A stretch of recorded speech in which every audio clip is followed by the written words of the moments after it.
On this inaugural episode, we begin our journey towards trying to find better versions of ourselves and hopefully, along the way, find a better and stronger version of our community and nation.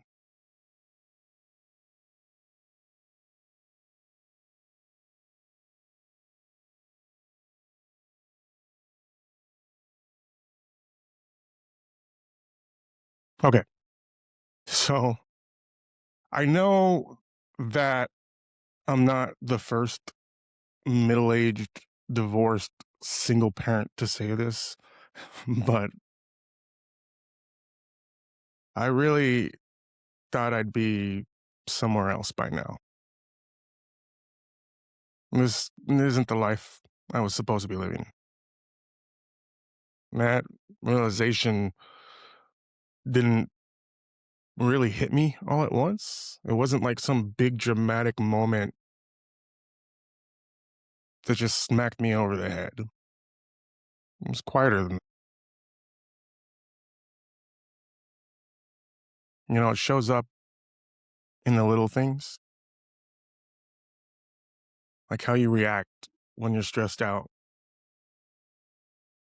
or the conversations that live in your head, the ones that you replay over and over again. It's in those moments when you catch yourself thinking, how did I end up here? Is this who I want to be? For me, those questions got a lot louder after a really difficult end to 2025. If I'm being honest, though, I've been avoiding those questions for a long time because as long as you don't ask the question, you don't have to face the answer. If you don't have to face the answer, then you don't have to take responsibility for what needs to change. But at some point, staying the same becomes a decision.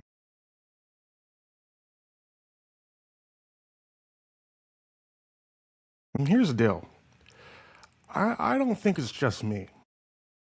I think there's a lot of you out there that are doing the same thing. You just try and keep moving forward. You're reacting to whatever's right in front of you. Just trying to survive. And then one day, you stop and you look around and you think, what happened? What happened to my life?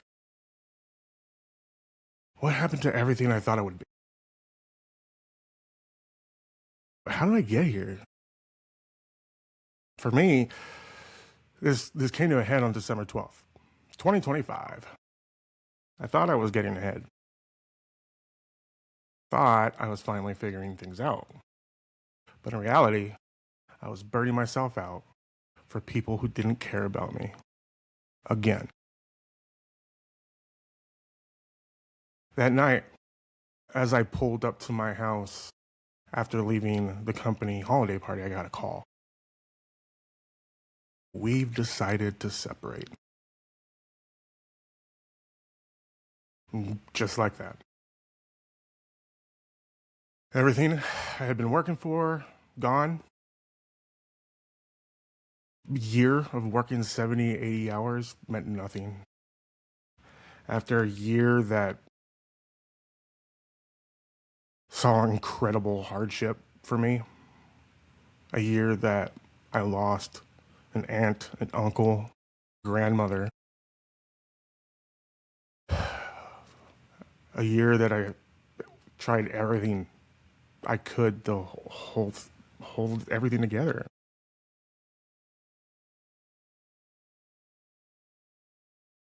And by that time, it just felt like the year just kept finding new ways to take something from me. And at that night, I hit a point I hadn't hit before. I was exhausted mentally, emotionally, physically.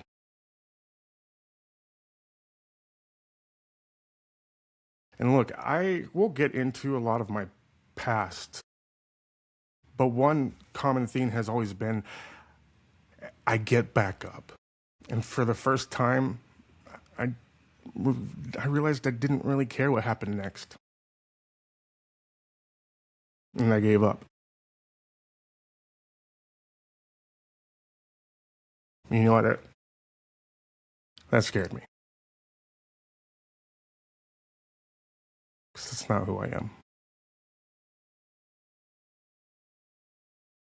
And over the next few weeks, I started to see things a little bit more clearly. Because at some point, this stops becoming abstract and it starts showing up in real moments. It's where someone is watching you, learning from you, becoming who they're going to be based on who you are right now. And that's kind of when it really hit me. And this isn't just about how I ended up here. It's about who I'm becoming if I don't do something about it. So I started asking a different questions in general. I started with not how did I get here, but who do I actually want to be as a person? Who do I want to be as a father, a partner, as a man just trying to build something meaningful? Someone who wants to live life with intention. And that's what this is. This isn't a podcast about having answers. It's about asking better questions, having real conversations with people who are building, failing, figuring things out in real time, trying to close the gap between who we are right now and who we actually want to become.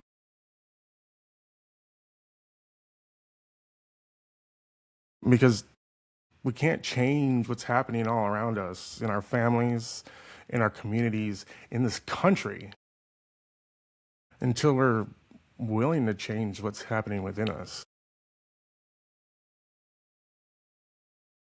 So we should probably start there. And I'm going to ask you the same question I asked myself. Who do you want to be?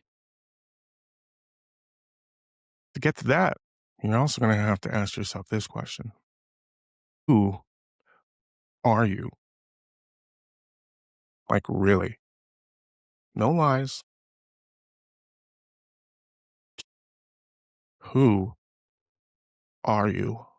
Maybe that sounds too personal or too inward or too small, but I don't think it is because the truth is that every big breakdown starts somewhere smaller. And I so believe this that I am going to be incredibly honest, unprecedentedly honest for someone that has been involved in politics about my past, about my struggles, my mistakes, about the things that I wish I could do over. Mm, maybe it stops me from being able to run for office again, but the fact is I don't care.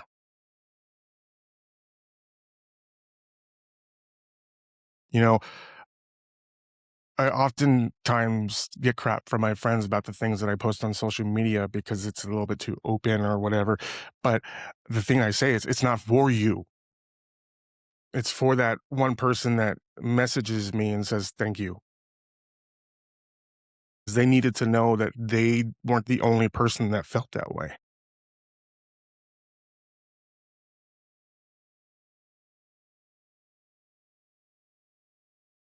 Yeah. So that's why I'm doing this because I know it starts with the people, with us, and what we tolerate, and what we avoid, in the ways that we lie to ourselves, habits we keep repeating because they feel familiar, and the excuses that we make when we know better. And over time, those private failures don't stay private. They show up in our relationships with our friends, with our family, in the way we parent, in the way we lead, in the way we treat people. We start seeing it because it's in the kind of culture that we create around us. And eventually, they show up everywhere. So when I say this podcast is about growth, I don't mean the growth in the polished, like social media filtered, my life is so great sense. I mean the kind of growth that actually costs you something, where you have to look at the parts of yourself you'd rather not even talk about, let alone explain away or make excuses for.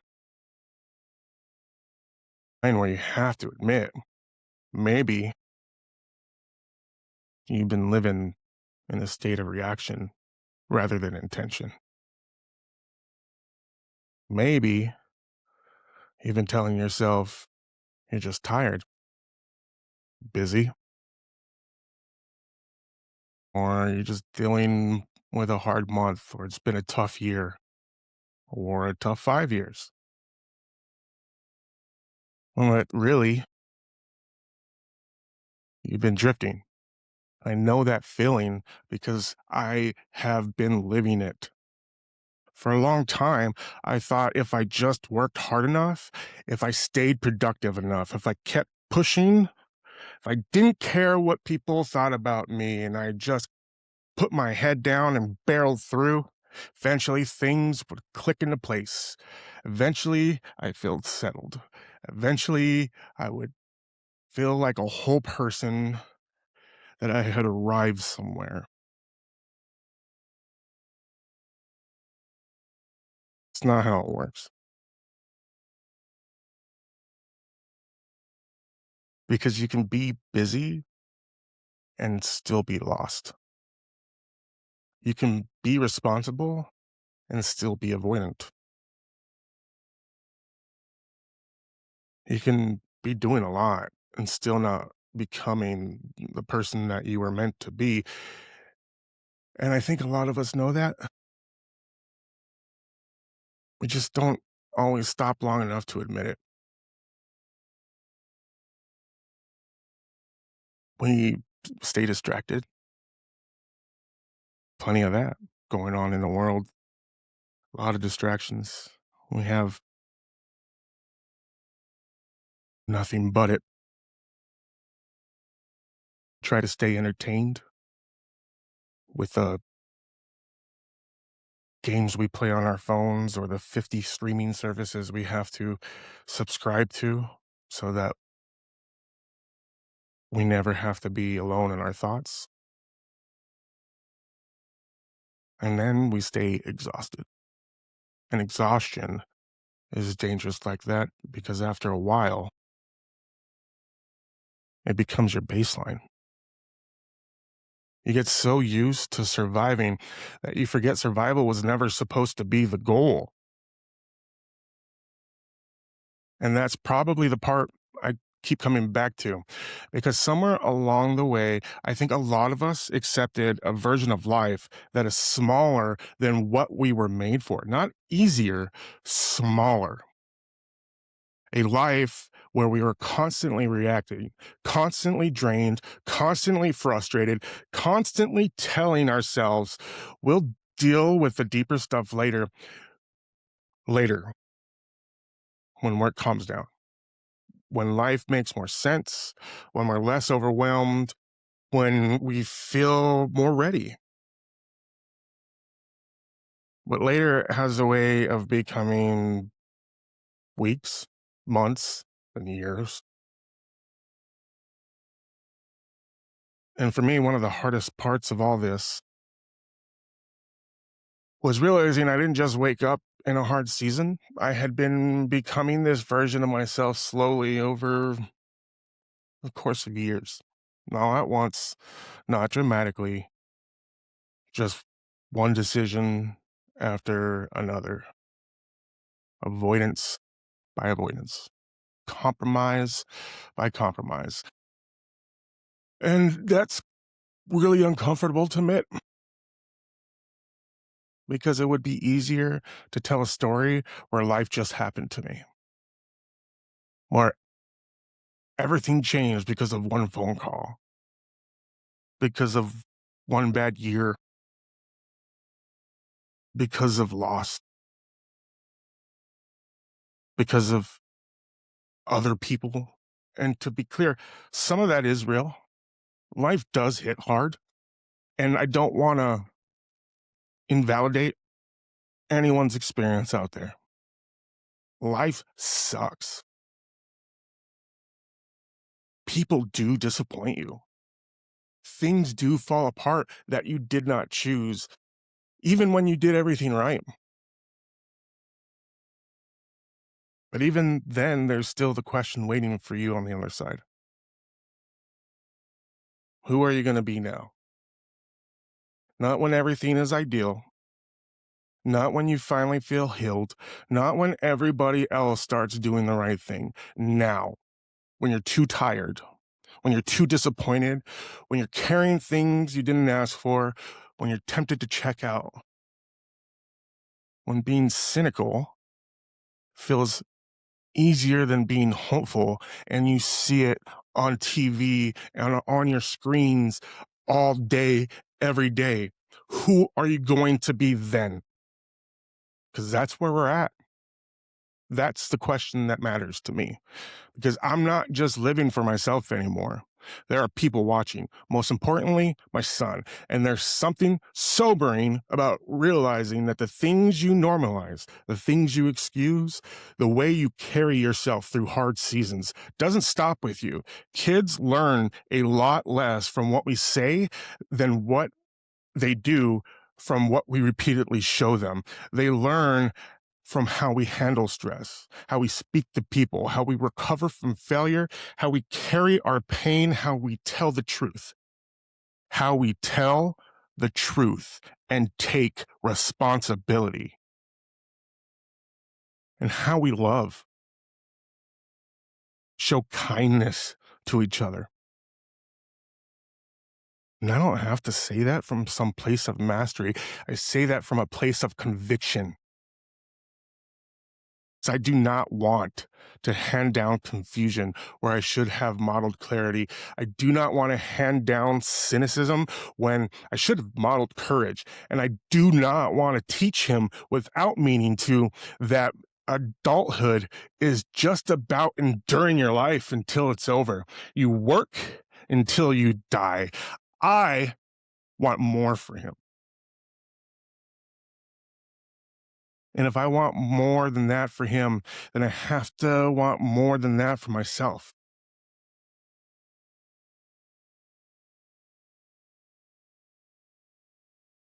And it's part of the reason why this show is called ReActivated. You know, in politics, we would say we have to activate voters. We have to activate the base. And I was politically active, right? But then I, I started calling myself a recovering politico. I didn't want a part of it. I left the arena. So now I'm reactivated. And I thought it sounded perfect because I think, like me, a lot of people were out there walking around half asleep, still functioning, still working, still posting, still handling what needs to be handled, but not really alive in the way that we could be or that we should be, not fully awake to their purpose, not fully aligned with their values, not fully honest about what needs to change. And I've been there. This show is not me standing on the other side of the mountain pretending I've figured everything out. It's me saying, I know what it feels like to get lost in your own life. I know what it's like to wake up and realize something has to change. And I know that if change is going to mean anything at all, it has to start with honesty. Real honesty, not branding, not performance, not the cleaned up version of struggle people post once they've already overcome it. I mean the honest middle. I think J. Cole said what? There's beauty in the struggle. No one really gets honest about that struggle.